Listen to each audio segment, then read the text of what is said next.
శబరి పాదయాత్ర అమ్మా నా కన్న తల్లి, అమ్మా నా కన్న తల్లి, నేను పోయొస్తానే ఆ శబరి పాదయాత్ర అమ్మా నా కన్న తల్లి.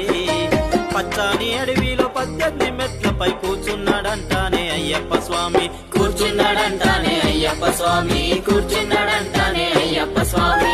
పచ్చాని అడవిలో 18 మెట్లపై కూర్చున్నాడంటానే అయ్యప్ప స్వామి, కూర్చున్నాడంటానే అయ్యప్ప స్వామి. ఆ శబరి కొండ